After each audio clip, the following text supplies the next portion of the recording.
મુખ્યમંત્રી ભૂપેન્દ્રભાઈ પટેલની સૂચનાને પગલે બનાસકાંઠા જિલ્લામાં કલેક્ટર મિહિર પટેલના માર્ગદર્શન હેઠળ પૂર અસરગ્રસ્ત સુઈગામ, બાબરવાવ અને થરાદ તાલુકામાં પશુઓ માટે વિશેષ રાહત રૂપે ખાસ ઘાસ ડેપો શરૂ કરવામાં આવ્યો છે. રાજ્ય સરકાર તરફથી ગાડીઓમાં સૂકો ઘાસચારો મોકલવામાં આવી રહ્યો છે. વિધાનસભાના અધ્યક્ષ એવા શંકરભાઈ ચૌધરી અને પૂર્વ સાંસદ પરબતભાઈ પટેલની ઉપસ્થિતિમાં ઘાસની ગાડીઓને અસરગ્રસ્ત વિસ્તારમાં રવાના કરવામાં આવી હતી. અધ્યક્ષ શંકરભાઈ ચૌધરીએ ખાસ જણાવ્યું છે કે પૂરની પરિસ્થિતિને પગલે માત્ર માનવજાત જ નહીં પરંતુ પશુધનને પણ પૂરતો આહાર મળી રહે તે માટે સરકારે તાત્કાલિક પગલાં લીધા છે.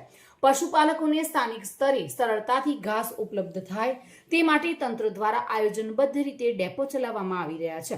બનાસકાંઠા જિલ્લામાં ભારે વરસાદથી ગામડાઓમાં પાણી ભરાવાની સ્થિતિ ઊભી થઈ છે, જેને લીધે પશુઓ માટે ઘાસચારાની મુશ્કેલી ઊભી થઈ હતી. આ મુશ્કેલી સમયે ગુજરાત સરકારે અબોલ જીવના વહારે ઊભી રહી છે.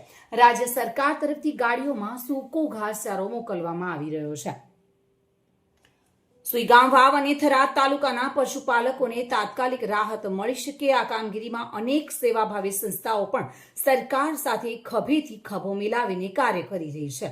લોકોની સાથે સાથે પશુધન માટે પણ સરકાર સંપૂર્ણ સંવેદનશીલ અભિગમ સાથે કામ કરી રહી છે.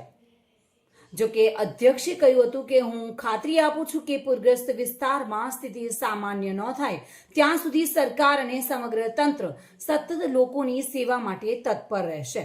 સુઈગામ તાલુકાના જેલાણા ગામે ઘાસ ડેપો ખાતેથી પશુપાલકોને ઘાસ વિતરણ કરવામાં આવ્યું ત્યારે ગામના સરપંચ કાનજીભાઈ ભીખાજી રાજપૂતે અને પશુપાલકોએ તંત્ર અને સરકારનો આભાર પ્રગટ કર્યો હતો.